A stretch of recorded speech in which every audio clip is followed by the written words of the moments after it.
Falta exatamente 1 minuto e eu já estou aqui a postos para que a gente possa conversar sobre Terra do Senhor do Bonfim, né? Afinal de contas, Bahia é Bahia.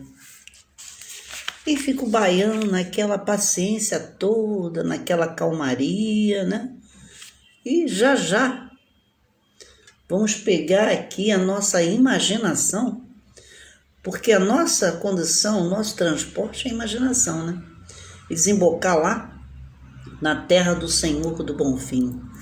11 horas, exatamente, na cidade mais bonita do Brasil, quiçá do mundo, que nós estamos sempre, por enquanto, aqui no Rio de Janeiro.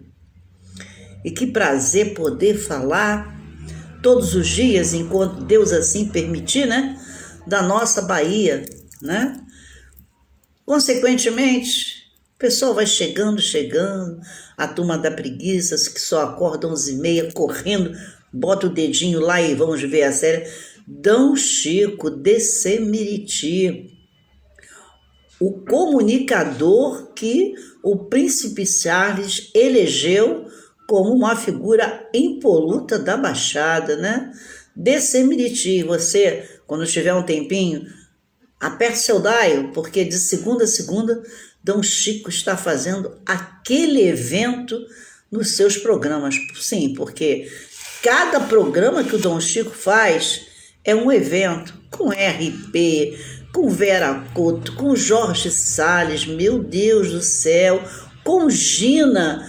Tem tanta gente que de quando em vez de dar umas piadinhas aqui, sai correndo, manda aquele abraço, e são os amigos, né, inseparáveis da DC Miriti. Um dia eu vou fazer parte desse grupo seleto, né, porque na DC Miriti as coisas acontecem assim num tom maior, e de vez em quando o RP dá aquela palhinha, como eu falei com ele ontem.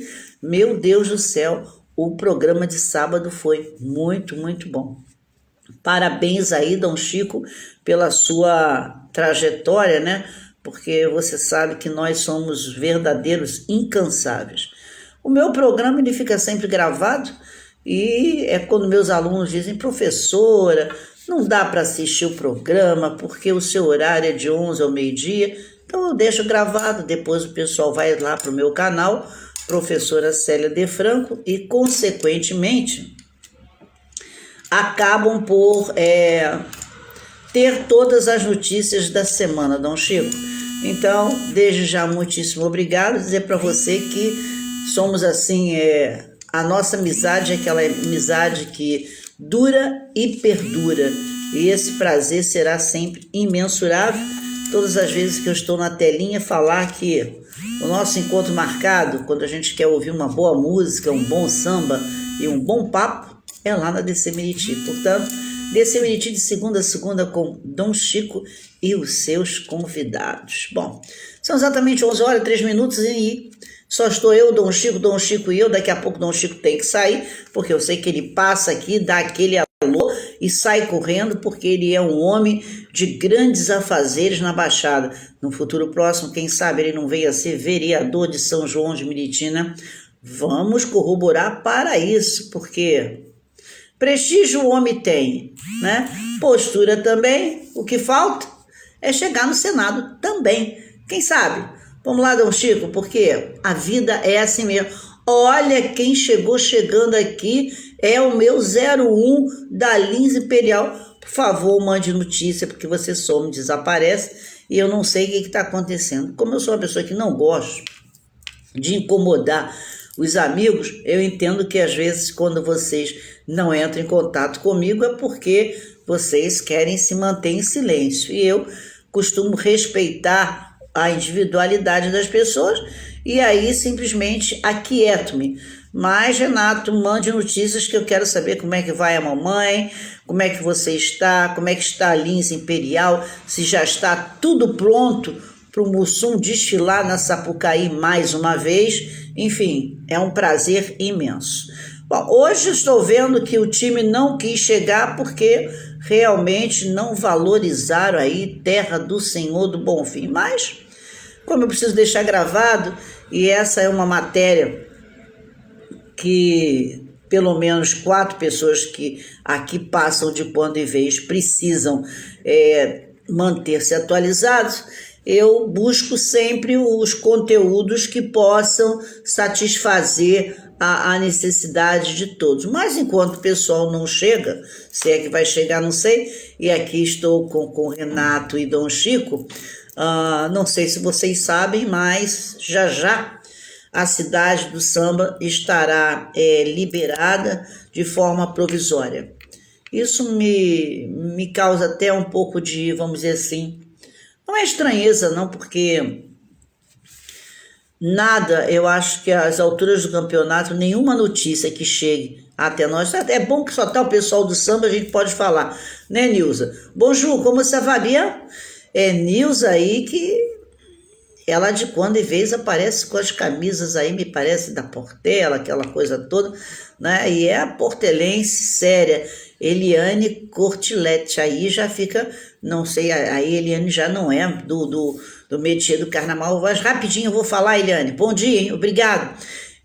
Eu acho temerosidade muito grande se pensar em carnaval no momento pandêmico como esse, né? Eu acho que as pessoas deveriam ter um pouquinho mais de reserva, um pouquinho mais de cuidado e perceberem que esse não é o momento de falar do carnaval, esse é o momento de acabar com o carnaval de vacina e pandemia, porque eu acho que esse foi o maior enredo que eu vi em toda a minha vida. Não sei se vocês concordam comigo, mas esse enredo, vejam vocês, já deu samba, já nos deu uma fantasia permanente, né? Porque máscara e álcool gel na mão, né? A alegoria virou álcool gel e a fantasia já é a máscara, que é aquela, né? Aquela situação que a gente sabe que não pode desprezar. Portanto, eu acho que o maior carnaval que eu vivi da minha vida, e já vou escrever uma matéria sobre isso, é exatamente a Covid-19, né? Esse enredo da Covid-19, ela nos traz aí, além de um pessimismo que já fica, vamos dizer assim, inserido no nosso interior, ela também nos deixa assim despatriado. Nós não sabemos nunca, eu acredito que a gente acorde, todos nós que estamos aqui, qualquer pessoa, né? Eu acho que a gente já acorda sem expectativa ou perspectiva do amanhã, né? O samba da ilha é bem providencial. Como será amanhã? Eu acho que nem mais a cartomante teria condição de dizê-lo, né? Porque talvez se ela descobrisse tudo mesmo, nós ficaríamos numa saia justa, né? Porque, você morre amanhã, é complicado, mas faz parte da vida, né? E nós temos que entender que nós estamos aqui para passar e causar. E esse passar e causar com essa pandemia já virou uma rotina bem desagradável, né? Nós estamos num momento, esse momento pandêmico é um momento de grande sofrimento. Mas vamos conversar hoje sobre, né? Bahia, né? Bahia, terra da felicidade, morena, eu ando cheio de saudade, meu senhor do bom fim, arranja um moreno igualzinho pra mim. Pois é. Na Baixa do Sapateiro, terra de Gal, de Gil, de Betânia, de gente tão famosa, Castro Alves, né? Em síntese, a Bahia já nos deu régua, compasso,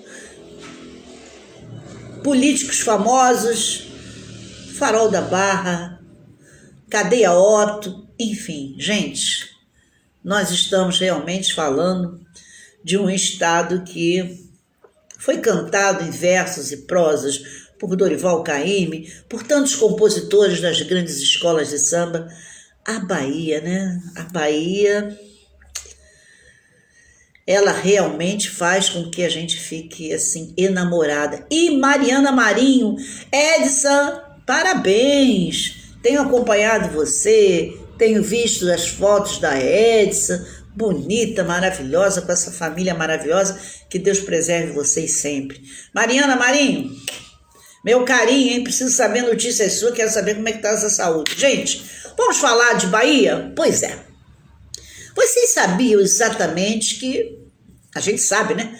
Que o Brasil foi descoberto em 22 de abril de 1500 pelo navegador português Pedro Álvares Cabral, que no comando de sua esquadra com destino à Índia, chegou ao litoral sul da Bahia, na região que hoje é denominada de Porto Seguro, lá onde a Gal Costa nasceu. Bom, mais precisamente no distrito de Coroa Vermelha, onde foi realizada também a primeira missa no Brasil. Embora o primeiro europeu a desembarcar no Brasil tenha sido o navegador espanhol Vicente Yanez Pinzón. Todas as vezes que fala nesse nome, os historiadores têm assim um grande receio, porque eles ficam muito divididos por conta de saber que já em solo brasileiro havia um espanhol que tinha passado já por essa terra. Então nunca esqueçam, quando vocês ouvirem falar em Vicente Yanez Pinzón, que muitas pessoas pensam que ele era francês, mas não é, ele é espanhol, foi a primeira pessoa que aqui passou. Então não se entende por que não fora ele considerado a pessoa, o indivíduo que tenha descoberto efetivamente o Brasil. Então, antes de Abril, antes de Pedro aqui chegar, já tinha Vicente Yanez Pinzón passeado por nossas terras. Pois é, acontece que o navegador Pinzón avistou o Cabo de Santo Agostinho em Pernambuco, em 26 de janeiro de 1500. Olha só.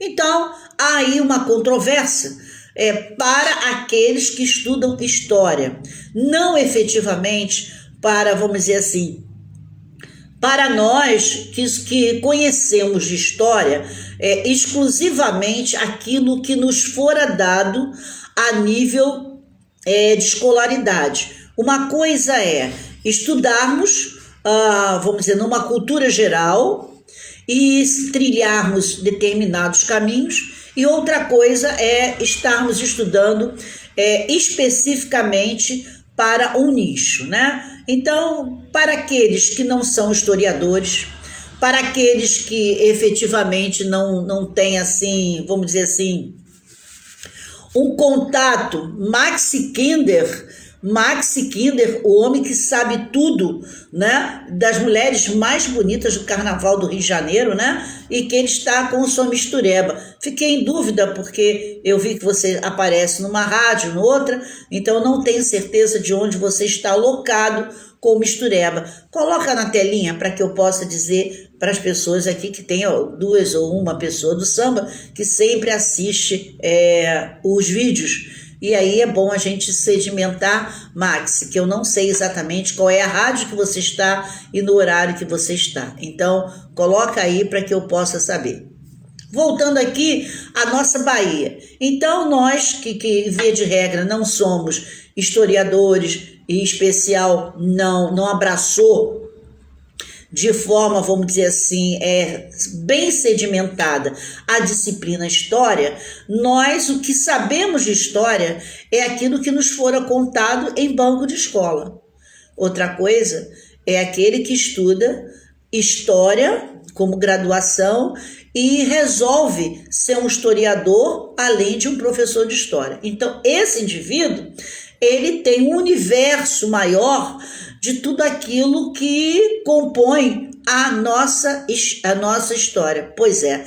Então, Maxi Kinder, Max, coloca se o programa é todo dia, qual é o horário do programa, para que eu possa dizer para as pessoas, porque na DC Miriti Dom Chico, ele está de segunda a segunda e a gente já fala mesmo. Agora você está na Rádio Ferge, mas já Maxi Kinder vai nos dizer qual é o seu horário, qual os seus dias, porque ele tem um programa denominado de Mistureba. Conto com vocês para poder prestigiar Maxi Kinder na FERJ, na Rádio FERJ, e Dom Chico na DC Miriti. Mas já Maxi vai colocar para nós aqui qual é o seu horário. Luiz Paulo, do Complexo da Igrejinha, está assistindo, e se eu não falar nele, ele depois diz que ele foi cancelado. Mas como eu ouvi ontem, uma mestre doutora, né, de fora do Brasil, no programa Roda Viva, e eu gostei muito quando ela disse uma coisa que eu mantenho para mim. Ela não cancela ninguém, porque se ela cancelasse, a maior parte das pessoas já estariam fora do contexto. E é fato, não se cancela ninguém, né? As pessoas se cancelam por si só, então, como diz outro, deixa a vida me levar, e a gente não cancela ninguém, né? Mas não posso cancelar ainda mais Luiz Paulo, que foi um aluno brilhante. Socorro, né? Beijo no ombro, hein? Bom, vamos voltar aqui então à nossa história. Então ouçam vocês, todas as vezes que alguém disser há controvérsias que o Brasil não foi descoberto por Pedro Álvares Cabral e aí a gente quer brigar, é fato. Fato, porque documentado está que Vicente Anês Pinzón, um espanhol, avistou o Cabo de Santo Antônio Agostinho em Pernambuco já no dia 26 de janeiro de 1500, ou seja, bem antes de abril, bem antes de 22 de abril. Então já tinha aqui alguém para assumir, né, a postura de ter descoberto o nosso Brasil. Portanto, guardem esse nome para que a gente nunca venha passar vergonha. Se alguém disser Vicente Anês Pinzón, espanhol, sim, ele foi a primeira pessoa a chegar em solo brasileiro. Bom, o tempo passa e descobre daqui, descobre dali. Chegamos em 1530 e a coroa portuguesa implementou uma política colonizadora. Aí que começa o nosso problema, né? O Brasil continua colonizado. Inicialmente, com as chamadas capitanias hereditárias, que eu já falei aqui em um determinado momento. E essa capitania hereditária era pessoas tendo o poder do espaço físico, e normalmente toda pessoa que tem poder no espaço físico era aquele que tinha dinheiro. Então, só anotar aí, Maxi Kinder está com o programa Mistureba toda quarta-feira de 15 às 17 horas na Rádio FERJ. Portanto, anotem aí, Rádio FERJ, Maxi Kinder, programa Mistureba toda quarta-feira, de 15 às 17. Amanhã eu vou lembrar o pessoal, porque de 15 às 17 tem que, nas quartas-feiras, dar uma espiadinha no Mistureba. E de segunda a segunda, descer Miriti com Dom Chico. Bom, gente, então nós chegamos em 1530 e a coroa portuguesa, de forma muito esperta, resolve mesmo colonizar com as capitanias hereditárias.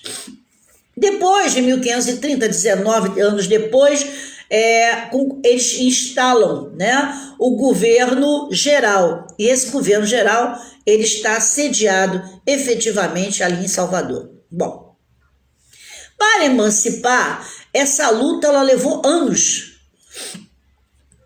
E tiveram início exatamente a emancipação em 1821, em conflitos que foram de pequenos montins a criar o descontentamento entre as tropas portuguesas e as tropas brasileiras. Bom, é bom lembrar que bem antes de Dom Pedro proclamasse a nossa independência do Brasil. Bom, e quando ocorre esse descontentamento, essa problemática toda, já na Bahia estava formado o determinante, que era o governo provisório na Vila da Cachoeira, sob o comando, né, de Santo Amarense Miguel Calmon do Pim e Almeida, conhecido como o Marquês de Abrantes.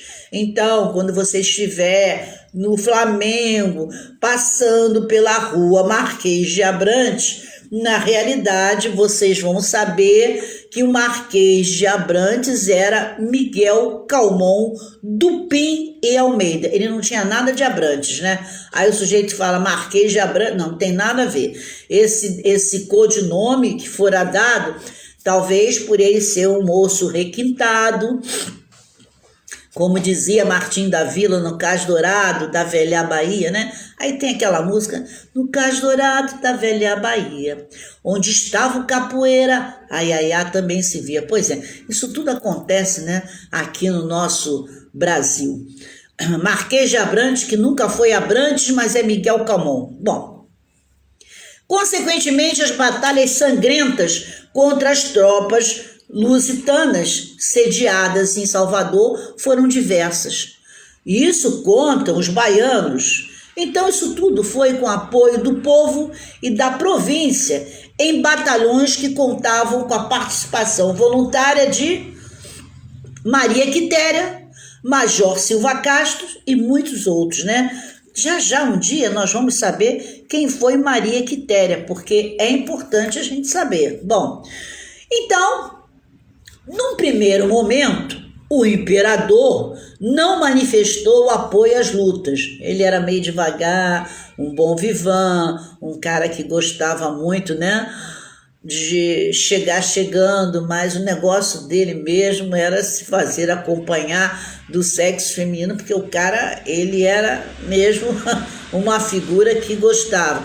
Bom dia, Alessandro Mongin, você está chegando tarde, quero saber de você. Vou falar com a professora Carlinha para saber o que você anda fazendo.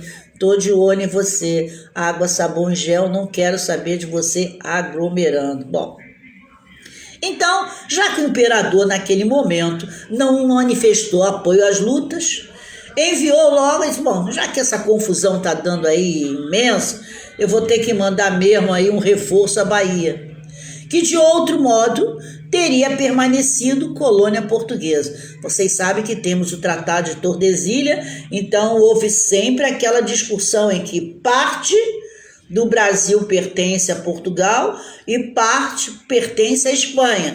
Talvez pelo fato de Pinzón deve ter tido um acordo, né? Que vocês sabem, política sempre tem acordo. Alguém lá deve ter dito para ele, ó, você fica com umas terrinhas aí, fica calado e deixa dizer que nós descobrimos o Brasil para ficar todo mundo bem. Deve ter acontecido um acordo, né? Que em 1500, né, a gente não sabe, né, como é que funcionava. Hoje a gente já sabe. O negócio é meio confuso. Então, provavelmente, naquela época, deve ter chamado o tal de Pinzón, falou para ele, ó, toma, tu fica com umas terras aí, fica calado e deixa Pedro ter descoberto esse Brasil aí, porque a gente quer um acordo bom, porque aqui, tudo que se planta dá, aqui é a terra do ouro, da prata, e a gente precisa ter o nosso quinhão. Pega isso aí, fica quieto. Aí sabe como é que é? Eu acho, né? Não sei se foi a política, como é que funciona, né? Então, acho que foi isso que aconteceu.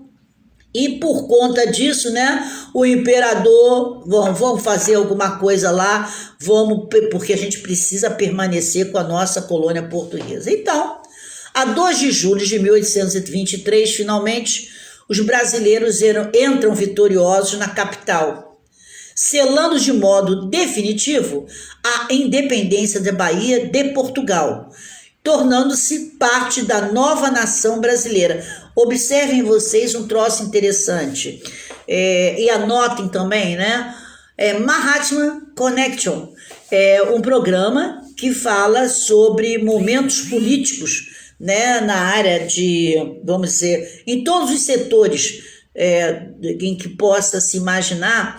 Esse Mahatma Connection, ele é feito fora de Brasil, no Faisano Hotel, eu digo assim, com a nata da nata do jornalismo, né? Pessoas que não moram mais no nosso país, mas que, afinal de contas, o sangue é latino, e eles resolveram fazer um programa, vamos dizer, financiado pela JBS. JBS é uma empresa hoje que ela está em todo o segmento da economia, e o Faisano Hotel, e não preciso, né, discutir, né, nem questionar, né, que ele detém o poder, né, em Miami, Nova York, por aí afora, e eles estão lá em Mahatma, fazendo Mahatma Connection. E aí eles fazem, eles apresentam vários jornalistas e houve uma brincadeira no dia 2 de junho, porque as pessoas confundem muito e um jornalista perguntou para o outro, e conta pra gente, né, que hoje é dia da independência da Bahia. Ele fala: negativo, vocês não vão me pegar. A nossa independência foi exatamente em 2 de julho de 1823. E é verdade. Em 2 de julho de 2023, os brasileiros saem vitoriosos naquela batalha incrível e dá-se a independência da Bahia de Portugal, tornando-se parte da nova nação brasileira. Então, a briga toda era entre brasileiros e portugueses, porque queriam realmente a Bahia. E a Bahia, nesse momento, em 2 de julho de 1823, acaba tendo o seu direito de ser, sem sombra de dúvida, brasileiríssima. Não. O extremo oeste do estado pertenceu a Pernambuco. Então, no desenho, no mapa, a gente vê que alguma parte de Pernambuco, com entrada direto de Salvador, tinha muito a ver com esse momento histórico nosso. Talvez por ter forças de Pernambuco ajudando os baianos, qualquer coisa assim, mas é muito próximo, né? Então, o extremo oeste do estado pertenceu a Pernambuco até meados de 1824, ou seja, aquela parte ali, uma parte bem ao oeste. Pernambuco também tinha sua participação como o estado da Bahia. Bom, só que isso durou só até 1824. Dom Pedro I desligou do território pernambucano. E assim, o que ele fez? Não, Bahia é Bahia, Pernambuco é Pernambuco, vocês separam e deixa a Bahia e vocês fiquem com o que é de vocês. E houve ali um movimento chamado separatista, conhecido como a Confederação do Equador. Bom, a então comarca de São Francisco foi o único território desmembrado de Pernambuco, impondo àquele estado uma grande redução de extensão territorial. Bom, após 3 anos, sob administração, a região foi anexada à Bahia em 1827. Ou seja, mesmo Dom Pedro criando uma determinante, demorou-se ainda mais 3 anos para que tivesse aí documentado que a parte oeste da Bahia pertencia exclusivamente à Bahia e não Recife. Vocês, Pernambuco, vocês vejam, em escola a gente não estuda essas parcerias. Em escola o que a gente sabe é o todo. A gente sabe sempre o processo macro que mantém a história do Brasil. E a gente nunca consegue saber, não consegue porque a gente acha que tudo aquilo que a gente aprende é o tudo. Mas na realidade é uma partícula bem pequena com relação ao que deveríamos saber. Então, o território original da Bahia compreendia a margem direita do Rio São Francisco, né, que era aquela parte que pertencia a Pernambuco. Bom, estava então basicamente dividido entre 2 feudos. Olha que situação. A Casa da Ponte e a Casa da Torre. Então, uns eram, a Casa da Ponte pertencia, coisa meio maluca, né, a Guedes de Brito, e a Casa da Torre pertencia a Garcia Dávila. Garcia Dávila é uma rua famosa da Zona Sul, entre Ipanema e Leblon. Toda vez que passarem por lá, já sabe que Garcia Dávila foi alguém que teve um significado no momento em que a Bahia entra em estado separatista, vamos dizer assim, de Pernambuco, né? Ambos, tanto Guedes de Brito quanto Garcia Dávila, eram promotores e eles, em termos de terem... Por que eles eram promotores? Porque eles foram quem promoveu a ocupação do território e também dando a sua defesa, ou seja, eles defendiam o seu espaço físico, né? Bom, na Baía de Tinharé, Cessados os ataques indígenas, os colonos refugiados na ilha de Boipebra voltaram ao continente.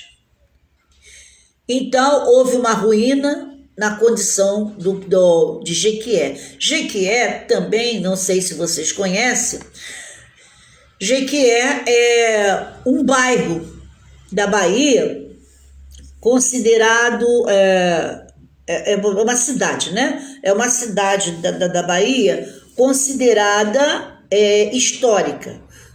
Poucas pessoas comentam, eu estive lá em 2010 e fiquei deslumbrada com vamos dizer assim, com a arquitetura.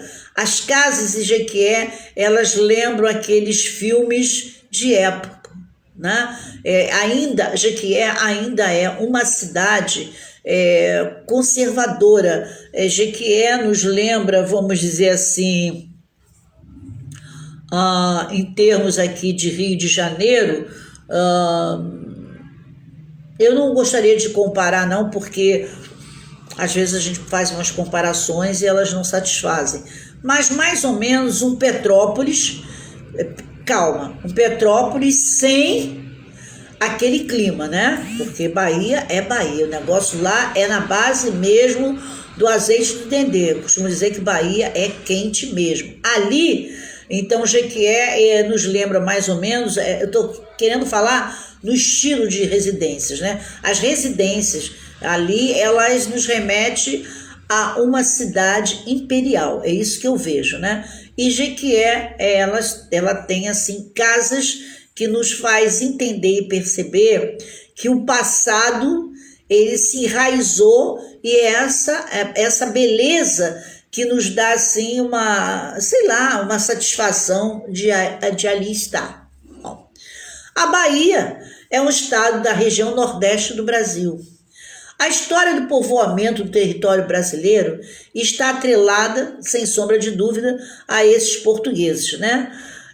Na atualidade, o estado ele é o quarto mais populoso do Brasil. Então, a Bahia é o quarto estado mais populoso do Brasil e possui uma infraestrutura, assim, de logística invejável. A economia baiana ela é muito diversa, com bons níveis de geração de emprego e renda. Destacam-se também a produção agrícola e a atividade industrial. Ali na Bahia, o fato interessante que ao chegarmos em Salvador, a gente nunca fala Bahia, a gente fala Salvador, né? Ao chegarmos ali em território baiano, o que a gente percebe? Eles sabem muito bem condensar o trabalho com lazer. Então, sexta-feira, quando dá 5 horas da tarde no centro de Salvador, né, na cidade alta ou na cidade baixa, a gente já percebe o quê? A gente percebe que o comércio ele já não se apresenta como o comércio do Rio de Janeiro, que nas sextas e no sábado a gente vê a Saara lotada com, enfim, pessoas fazendo compras, até aquelas que só trabalham de segunda a sexta, então eles escolhem o sábado para poder estar na rua Uruguaiana e adjacências. Não. O centro de Salvador, sexta-feira, 5 horas da tarde, automaticamente ele já fecha.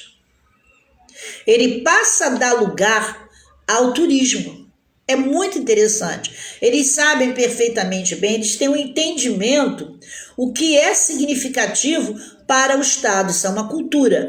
Então, por isso que dizem que baiano é preguiçoso. Não é que o baiano seja preguiçoso. Ele entende que ele precisa do trabalho, mas ele também precisa desse lazer. E esse lazer que ele precisa, como é que ele age? Ele pura e simplesmente, ele sabe, ele cria uma determinante. Até às 17 horas, todo mundo trabalha. Após as 17h01, já não se encontra uma loja aberta. É claro, um quiosque aqui, outro quiosque ali, e tirando o pessoal, aí que é o grande barato. Aí começa de forma vertiginosa a aparecer os bares, os restaurantes, os quiosques famosos, os pontos das Baianas do Acarajé, que poucas pessoas sabem, mas as Baianas de Acarajé é uma associação. Ali a coisa não acontece laissez-faire, não. É um grupo é impressionante. É um grupo de mulheres baianas que fora criado uma associação, e vou fazer um adendo aqui bem interessante. Dentro dessa associação, essas Baianas do Acarajé, existem muitas senhoras evangélicas que não cultuam as matizes africanas. Não pensem que todas as vezes que você estiver em Salvador, que você deparar com uma baiana, ela efetivamente seja aquela que cultua o candomblé. Longe disso, tá? Ali é um movimento folclórico com uma associação denominada de Baiana do Acarajé, aonde elas desenvolvem um trabalho de apresentação e amostragem da cidade, né, do estado da Bahia, Salvador, através da indumentária que caracteriza o folclore. Ou seja, o que vislumbram ali é a economia do estado. Então, longe de pensar que vocês estão diante de uma baiana e que ela terá que ser efetivamente mãe de santo. Acontece? Acontece, mas em via de regra, todos os restaurantes, vamos dizer assim, de cunho turístico, as pessoas que servem são sempre as mulheres vestidas com trajes de baiana, e não necessariamente sejam pessoas que venham difundir a cultura afro. Não é isso. Bom, então, consequentemente, a geografia baiana ela é marcada por uma influência de um clima tropical. Os seus elementos geográficos mais importantes, indiscutivelmente, é a Chapada da Diamantina e o Rio São Francisco. As altas temperaturas, elas são típicas do estado e atraem muitos turistas, sobretudo pelo litoral do Oceano Atlântico. A cultura baiana também é muito valorizada, tendo destaque o carnaval e as diversas festas religiosas ao longo do ano. Na culinária, destacam-se o tempero baiano, os trajes típicos como o acarajé e o vatapá. Gente, olha que coisa bem interessante, né? Muitas das vezes a gente confunde, né? Achando que na Bahia a gente só encontra, vamos dizer assim, a gente só encontra elementos de bruxaria, feitiçaria, né? Isso aí é muito... As pessoas têm, assim, elas erram quando elas pensam que na Bahia você só vai encontrar magia. Não. A magia, eu costumo dizer que a magia da Bahia realmente é aquele cenário lindo e maravilhoso. A magia da Bahia está exatamente no espaço físico em que ela se aloca, né? Porque como Rio de Janeiro, aonde venhamos estar, a gente acaba percebendo que é sempre um cartão postal. Se vocês observarem, vamos fazer uma comparação aqui. Quando nós estamos na Zona Sul, nós deparamos com aquele oceano lindíssimo, né?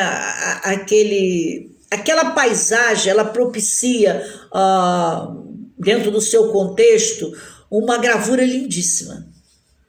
Nós estamos na Zona Sul. Quando nós estamos no centro do Rio, aqueles prédios arquitetônicos, aquela mensagem de que nós tivemos a influência de Portugal, da Espanha, da França, né? Isso é indiscutível. Nós estamos passando pela Lapa, nós estamos passando pelo centro, pela área nervosa do Rio de Janeiro, que é o centro da cidade, que é a Avenida Ribeirão. A mesma coisa acontece com Salvador. Salvador, se a gente chega em Brotas é um bairro semelhante a Bom Sucesso aqui. Vamos pensar assim, tá? Toda vez que falar em Brotas, vocês lembrem de Bom Sucesso. É um bairro onde tem uma história, mas que é como se fosse para nós aqui o subúrbio. Nós temos também as praias, outra coisa interessante.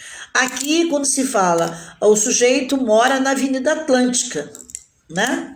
Nossa, ele mora na Avenida Atlântica, então a gente tem uma ideia de que se ele mora na Avenida Atlântica, ele tem um poder, né? Porque está morando de frente para o mar, é algo poderoso.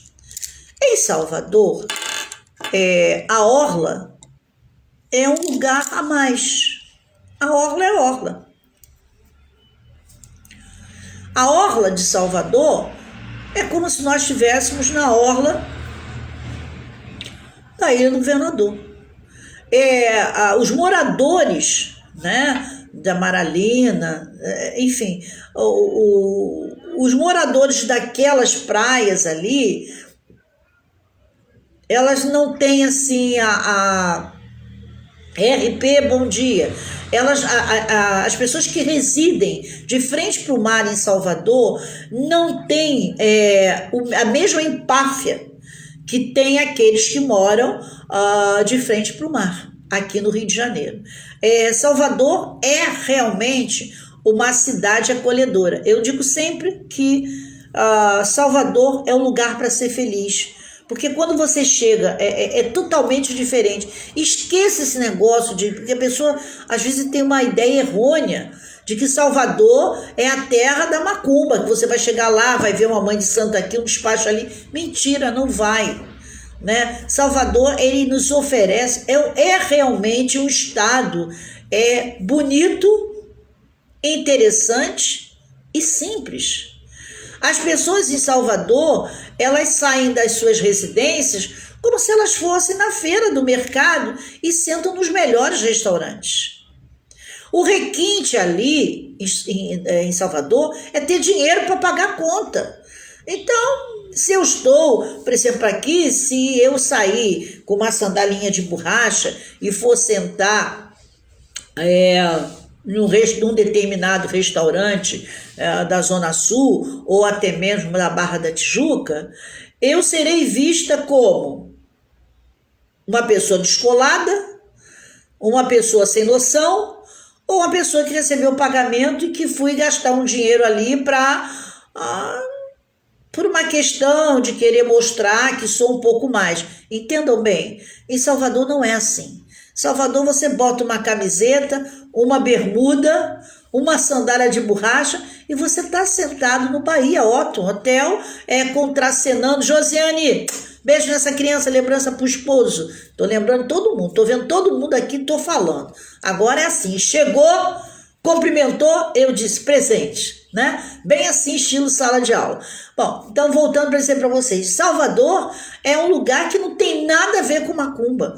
Não tem despacho, por exemplo. O Rio de Janeiro, a gente vê despacho em tudo quanto é esquina. Salvador não tem isso. Não há essa hipótese. Então, a cidade, ela é uma cidade acolhedora, ela é uma cidade bonita. Os espaços de Salvador, eles nos remetem sempre a um cartão postal. E algo interessante, no Rio de Janeiro, nós temos aquela outra situação. O artista aparece, fulano de tal tá ali, vamos dar um autógrafo. Não, Caetano passa como se fosse...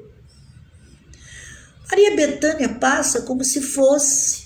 Ivete Sangalo, você está com sua janela aberta, porque eu toda vez que vou a Salvador, eu vou para o Bahia Otton Palace, porque eu tenho já uma carteirinha da cadeia Otton, então ele dá bem de frente para Maralina e dali é exatamente passagem para cá, para Rio Vermelho, que é local de Maria Bethânia, inclusive com o seu teatro, né? Ela tem um teatro ali, que é Teatro Maria Bethânia. Então, quando você abre a janela, você vê Ivete Sangalo passeando, mexendo com o seu rabinho de cavalo, e aí alguém passa, negona, aí ela fala, meu rei, e vai embora. Não é como no Rio de Janeiro, que já vai todo mundo pedindo autógrafo. Ou seja, o que eu quero dizer com isso? Salvador realmente é um lugar para ser feliz, onde ninguém se mete com ninguém, onde ninguém está preocupado com a vida de ninguém e dizem que o baiano é preguiçoso. Não, o baiano não é preguiçoso, ele gosta de uma prosa, ele gosta de um papo, ele gosta de estar bem, né? Eu tive uma ocasião em Salvador, em Itapuã, né? E eu tenho uns primos por lá, essa coisa toda, e eu disse, gente, já está na hora de ir para casa. Aí meu primo, não, a gente fica por aqui mesmo. Eu digo, aqui mesmo, como, primo? Porque eles têm barracas lá, né, em Itapuã, os quiosques. Eles dormem no quiosque mesmo. Ele acorda de manhã, toma aquele banho ali, o chuveiro, passa a mão no cabelo, troca a camiseta, a roupa, ali mesmo já lava a roupa, já pendura dentro do quiosque. É uma coisa interessante. Não há aquele negócio de vou me maquiar, vou fazer carão. Não, é algo que a cidade permite que você seja feliz. Isso é quando dizem que baiano é descolado, né? Fala, isso é coisa de baiano, tipo, o baiano não tá muito aí para nada. Não, gente. O baiano, ele sabe viver. E, por exemplo, ele cria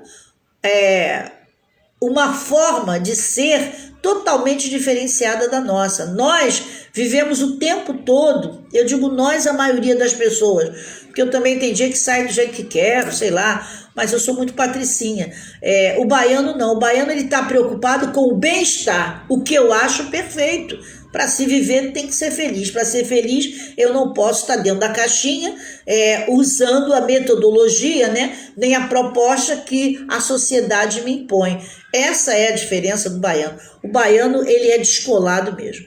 Ó, importante a gente saber também que no momento lá de 1822, e em 1822 nós tivemos a independência do Brasil, vocês bem sabem disso, né? Já em 89, a situação política adquiriu maior estabilidade quando nós tivemos a proclamação da República. Porém, mesmo assim, o Estado foi palco de muitos conflitos. Portanto, lembrem vocês, quando se falar em Revolta dos Males e a Guerra dos Canudos, ela marca um ponto onde existem revoltas populares que desafiaram sem sucesso o poder central brasileiro. Olha que interessante. A Guerra dos Canudos ela foi realmente intencional para fazer com que pudesse mexer com a estrutura política. Só que os políticos da época eram tão fortes que nada mexeu com eles. Nada fez com que eles, vamos dizer assim, nada fez com que eles cedessem, né? Isso é algo que a gente não percebe. Até hoje nós entendemos muito digamos assim, de que o poder ele pode estar comprometido a qualquer momento. Não. Com a Guerra dos Canudos, infelizmente, o que se tentou fazer, né? Na realidade, o que tentou se fazer foi com que o político entendesse, né, a posição dos menos favorecidos. Mas, como sempre, o poder é poder mesmo, né? Em Salvador, Bahia, nós temos cidades que elas foram palcos de verdadeiras discórdias políticas e que a gente não vai poder esquecer nunca, né? Em Salvador, Bahia, próprio Salvador, né?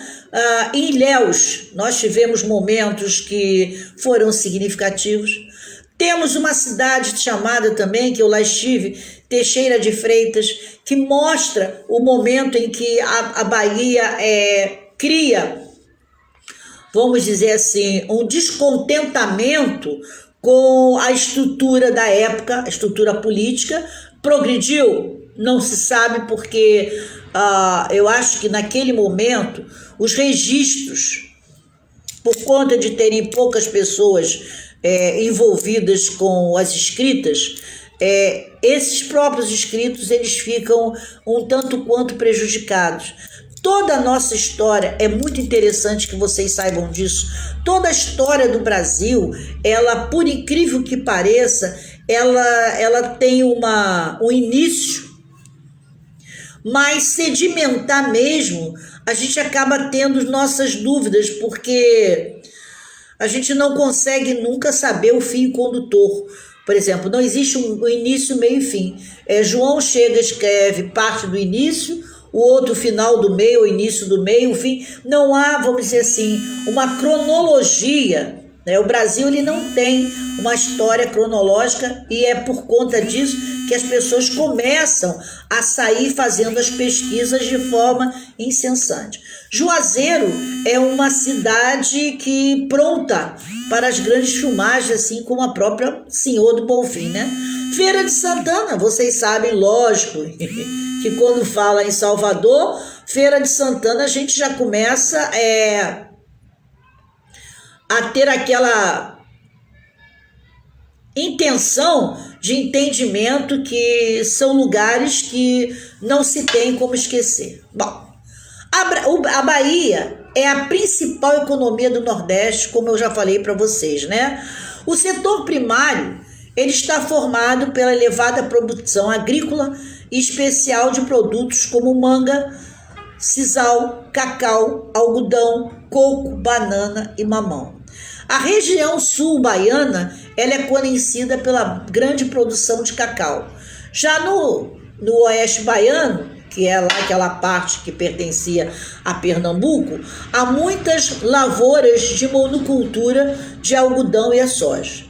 No sertão da Bahia, nas margens do Rio São Francisco, predomina o cultivo irrigado de frutas.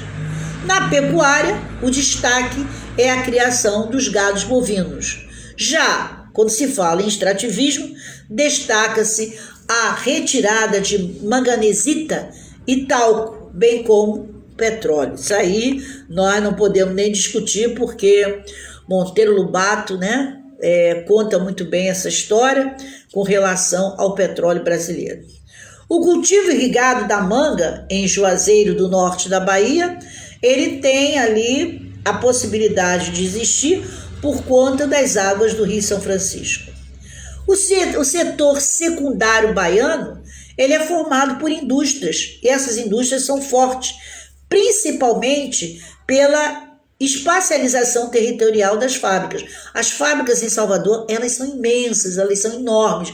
Por conta disso, é um lugar que tem emprego para boa parte da sua população. O que muitas das vezes aqui nós temos assim a grande dificuldade é quando a gente pensa em o Rio de Janeiro, ele é pequeno. O Rio de Janeiro cabe, acho que não sei quantas vezes no estado de Salvador. E, por conseguinte, lá, quando se fala em espaço físico, é tudo muito imensurável.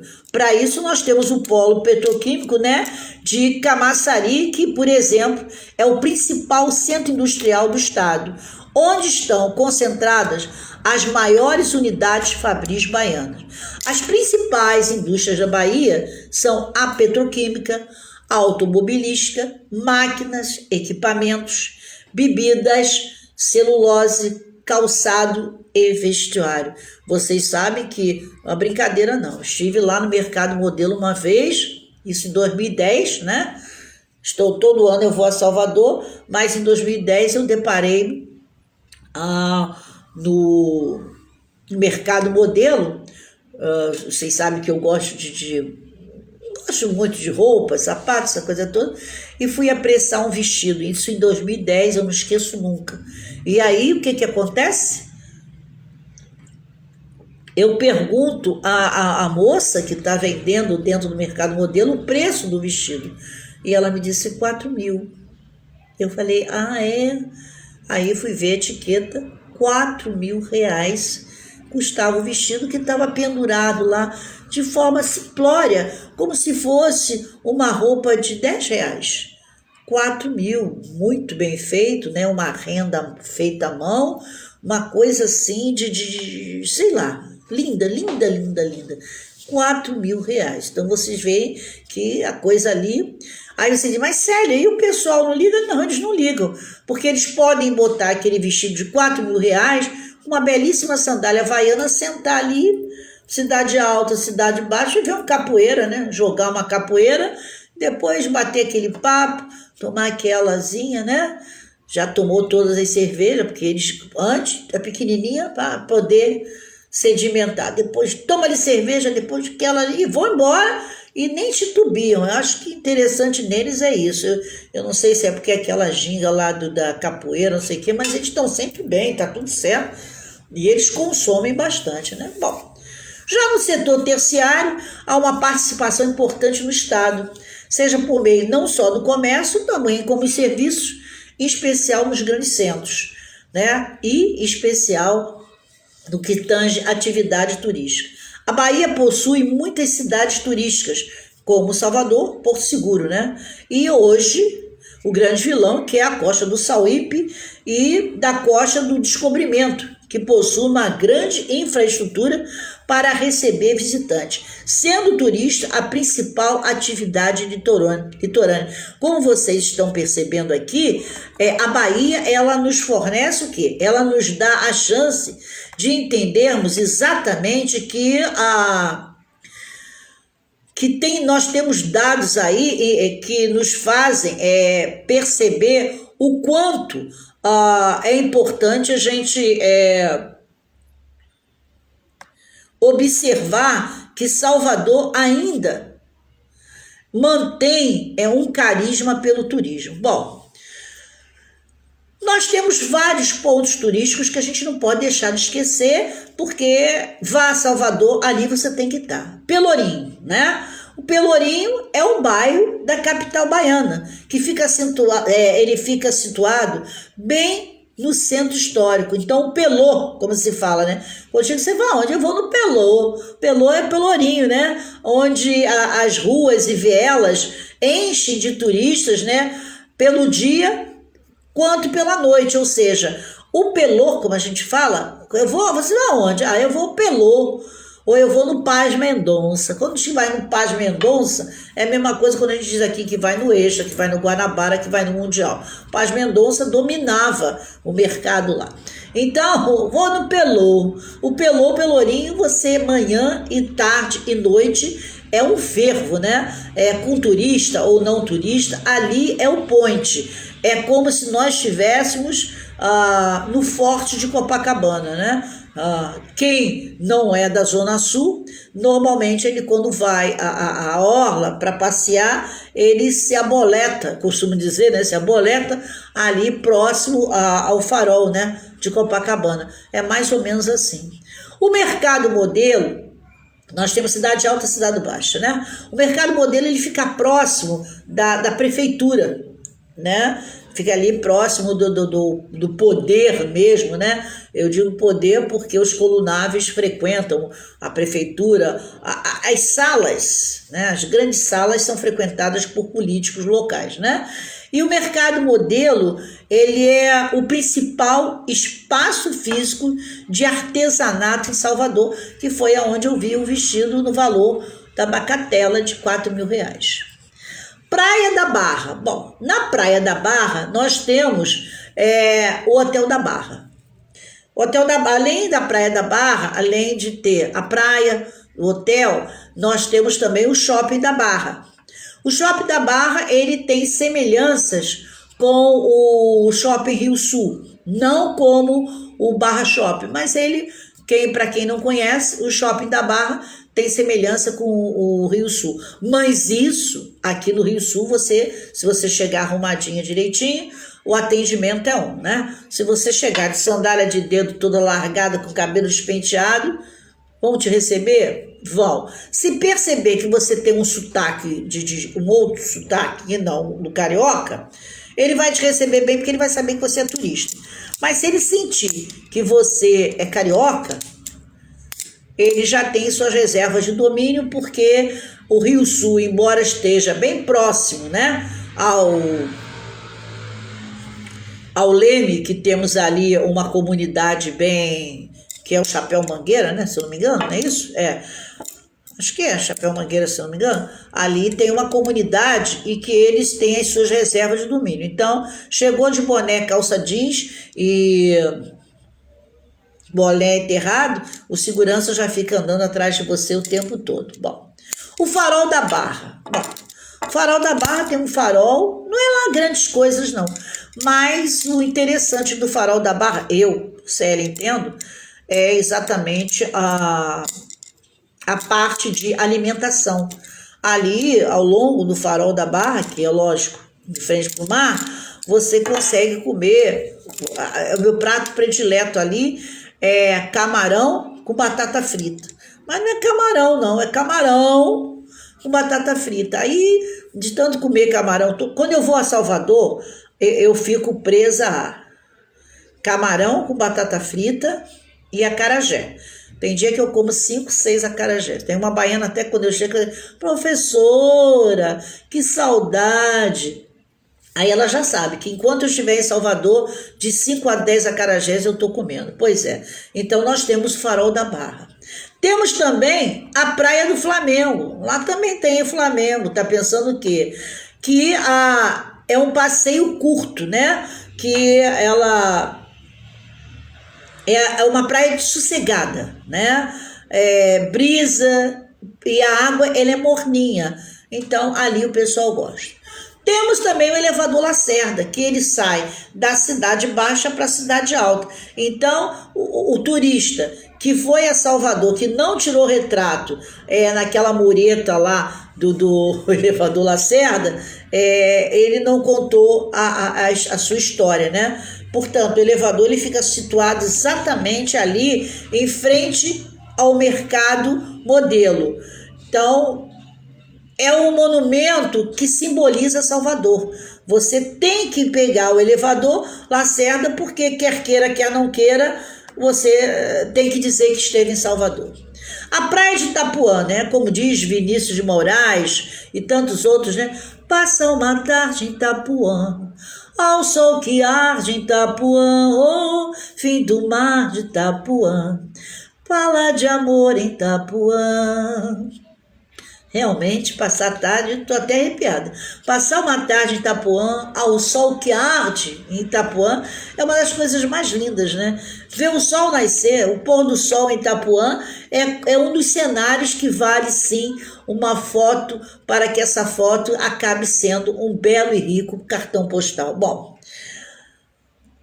a Bahia ela trabalha mais de 30 anos preparando e vendendo a receita que é uma receita de sentimento, de carisma, de amor. Essa é Salvador. Bom, o Carnaval de Salvador, a mídia, por sua vez, faz aquele estardalhaço todo. Mas o que é o Carnaval de Salvador? É um trio elétrico, né?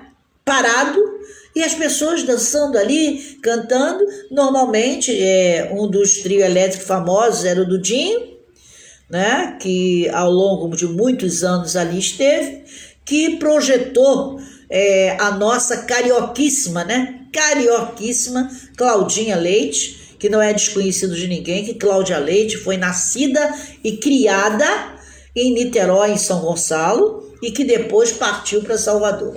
Poucas pessoas sabem, mas Cláudia Leite é nascida no Rio de Janeiro, em Niterói. Depois é que os pais foram para Salvador e ela, consequentemente, seguiu carreira com seus pais. Mas Cláudia Leite é carioca, sim, não é baiana. E projetou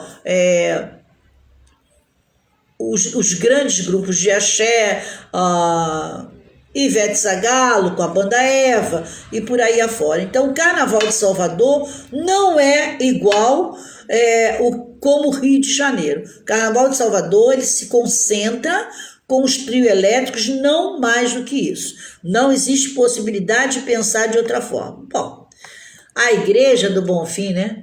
Vou pagar uma promessa ao nosso Senhor do Bonfim. Oh, oh, oh, oh, Bahia, terra abençoada por nosso Senhor. Oh, Bahia, nasceram grandes vultos da nossa história. Maria Quitéria, a grande heroína, Tiradentes, símbolo de abnegação, Castro Alves e por aí vai, né? Pois é exatamente isso. Senhor do Bonfim, 2 de fevereiro é festa de Iemanjá. E 2 de janeiro, lavagem do Bonfim, porque ali é preciso tirar os males. Nesse momento, sim, na igreja do Bonfim, todo dia ela está. Na igreja do Bonfim, na ladeira tem capoeira, zum, zum, zum, zum, zum, zum. Capoeira mata um. Isso é um samba do Acadêmico de Salgueiro, quando dizia, num samba enredo, né? Bahia, os meus olhos estão brilhando, meu coração palpitando de tanta felicidade. És a rainha da beleza universal, minha querida Bahia. Muito antes do Império, foi a primeira capital. Preto Velho Benedito já dizia, felicidade também mora na Bahia. Bahia, sua glória, sua história imortal. Bahia dos velhos mercados. É tão linda em mineral. Tem cacau, tem carnaúba. Olha, essa é a nossa Bahia. Então, gente, nós já estamos às 12 horas e 5 minutos, mas eu vou acabar de falar também numa outra igreja, além do Senhor do Bonfim, que é a igreja de São Francisco, né? Que ela foi construída em 1723 e é mundialmente conhecida pela belíssima decoração. Quem for a Salvador, conheça a igreja de São Francisco. E tem o Rio Vermelho, que é a terra de Betânia, né? Onde tem o seu belo e majestoso teatro, que é um dos bairros mais badalados de Salvador. Por exemplo, Rio Vermelho é como se fosse Ipanema aqui no Rio de Janeiro. Ali o negócio ferve, a vida noturna do bairro é uma coisa extremamente frenética, né? E tem um contraponto, que são as áreas tradicionais, e que em fevereiro ali agrega a festa, né, com todo respeito, de Iemanjá, né? Bom, temos a Praia do Buraquinho, que é do litoral baiano, que a gente também tem ali próximo da foz do Rio Joanas, e a Praia do Buraquinho. Bom, o Morro do Cristo, ali todo mundo sabe muito bem que praticamente quem for a Salvador tem que dar uma passadinha no Morro do Cristo, porque é interessante ali conferir as belas esculturas, né? Que são esculturas que têm uma história, né? Que é um importante momento e é simbólica para a cultura local. Gente, essa é a nossa Bahia, né? Onde eu já cantei diversos em prosas, vocês viram, né? Salgueiro, durante grandes carnavais, né? Cantou Bahia, Mangueira cantou Bahia, Portela cantou Bahia, Vigário Geral cantou Bahia. Gente, eu acho que no cancioneiro popular, Caymmi, Vinícius de Moraes, né? Como eu já cantei para vocês aqui, olha, Bahia, né? A Bahia, como diz Caetano, a Bahia já me deu régua e compasso. Então, a Bahia é a terra da felicidade. Mais uma vez, muito obrigado, né, pela presença e audiência de vocês, porque falar daquilo que a gente conhece é muito bom. Pena que eu não nasci em 1400, 1500, 1600, 700, 1800 para saber tudo que aconteceu no nosso torrão gigante, né, que é o nosso Brasil. De norte a sul, de sul a norte, cada história, cada espaço, cada figura humana compõe, na nossa passagem, uma história que deveria ser memorável. O Brasil, realmente, ele é imenso, ele é extenso. Ele merece, sim, ser tratado como um grande torrão gigante. Nós, cariocas, brasileiros, paulistas, pernambucanos, sergipano, maranhense, enfim, nós devemos, sim, entender que aqui é o nosso país e que precisamos zelar por ele.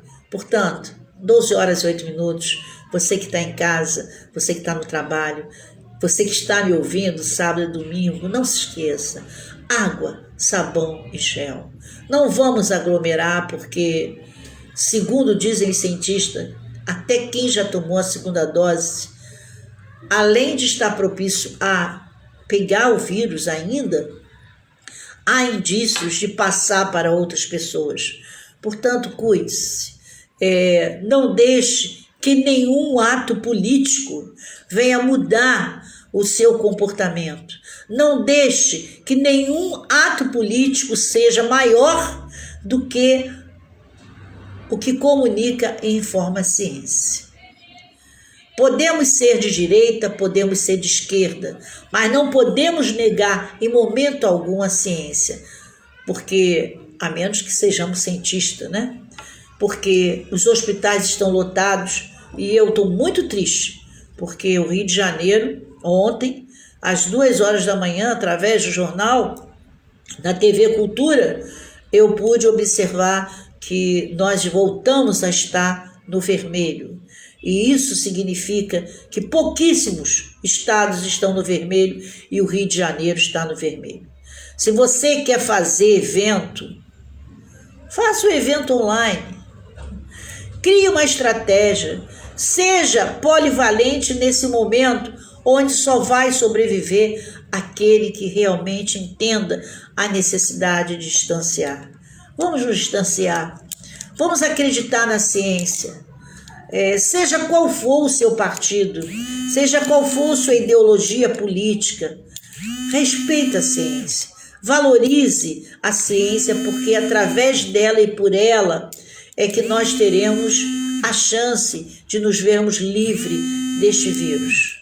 Fica o meu apelo, por favor, não deixe que as estatísticas aumentem e apenas no futuro próximo venhamos a fazer parte desse número tão assim descabido, podemos dizer, né? Então fica o meu carinho, fica o meu apelo, dizer para vocês que vamos nos respeitar, vamos nos permitir ainda viver por algum tempo nessa terra do meu Deus e do Senhor do Bonfim, né?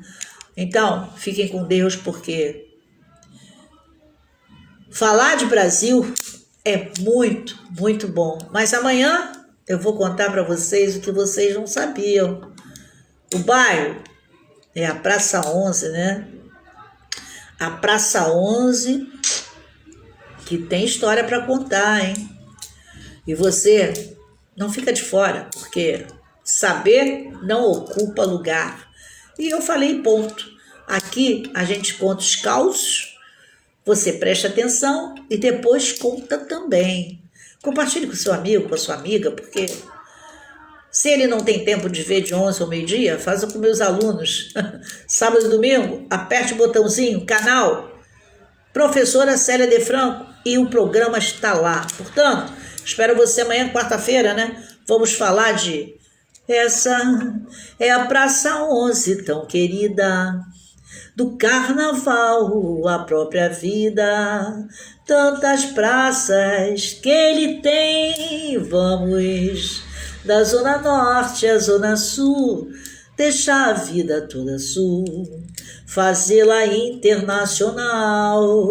Praça 11, Praça 11. Amanhã temos aqui a Praça 11 e depois, na quinta-feira, Tia Seata, que era bamba para valer, não desprezava o pagode antes do dia amanhecer. Portanto, quarta-feira, Praça 11, quinta-feira, Tia Seata. Essa história eu conto aqui, você anota e compartilha, tá bom? Grande beijo. Dom Chico, muito obrigado. Maxi Kinder, obrigado. Mariana, obrigado. Edson, muito obrigada. Eliane, obrigadíssimo. RP, meu eterno carinho por você. Nilza, estamos juntos e misturados sempre, sempre. Gente, eu não tenho como agradecer a vocês o carinho, a paciência. Renato, fica com Deus, mande notícias porque eu quero saber de você. Luiz Paulo, um grande abraço, hein? Não te esqueço nunca, nunca, nunca. Mariana, Um grande beijo, Josiane, foi bom ter você aqui também. Espero poder ter falado do time que veio hoje aqui dar o ar da sua graça, porque vocês sabem, né? Eu gosto mesmo de parlamentar, de conversar, enfim, de contar alguns causos. E nós que somos sambistas, vamos ficar de olho porque, segundo informações, a cidade do samba começa a funcionar, parece-me, a partir de amanhã, e a todo vapor a prefeitura já está se articulando para o carnaval e o Réveillon. Bobo será aquele que vai sair de casa, né? E não entender que o momento é de não aglomeração. Portanto, se o carnaval existe, ele vai continuar existindo, e o dia que Deus assim permitir, e Oxalá também, eu estarei participando dos festejos de Momo. Caso contrário, fico aqui em casa mesmo, vendo o que está acontecendo e contando algum caso ou alguns causos, se assim puder fazer. 12 horas e 14 minutos na cidade mais bonita do Brasil, quiçá do Rio de Janeiro, com todo respeito a você que não está na cidade do Carioca. RP, vem fazer uma visita, gente, porque eu quero que você se torne carioquíssimo também. Grande abraço aí, Dubai, grande abraço, Lisboa, grande abraço, Hortolândia, grande abraço, Ribeirão Preto, grande abraço, Maranhão, porque eu sei que vocês me assistem, me escutam, e Singapura. Gente do céu, me conta essa história, quem é que está em Singapura? Seja lá quem for, muito obrigado por você me assistir também, e conte comigo sempre, porque falei e ponto. Essa é a minha proposta. Fiquem com Deus, muito obrigado. E amanhã, hein? Praça 11, porque a gente tem que saber que aquele espaço físico ali, ó, o sambista arrebenta. RP, beijo aí na família toda, na filha, na esposa aí. Diz pra ela que eu a conheci lá no programa do Dom Chico, hein? Fica aí o convite para quando você quiser vir ao Rio de Janeiro, o espaço físico está à sua disposição. Vamos fazer aquele sambinha com aquela viola, porque aqui do lado de casa, olha, tem um espaço físico prontinho para a gente já fazer aquele samba. Você vai ver, quando você vir para o Rio de Janeiro, a gente vai fazer uma batucada de primeira, convidar aí o pessoal do samba, né? O espaço físico foi feito para 20 pessoas, até 25 eu consigo agrupar, mas aglomerar mesmo só quando a pandemia acabar. Enquanto isso, a gente vai montando o espaço físico, porque ali será meu ponte, e uma vez por semana eu estaria fazendo um sambinha de mesa para a gente bater aquele papo, contar aquele caos e brechar o time com água na boca. Vem comigo bem que você não vai se arrepender. Até amanhã, se Deus quiser. Grande abraço, fui!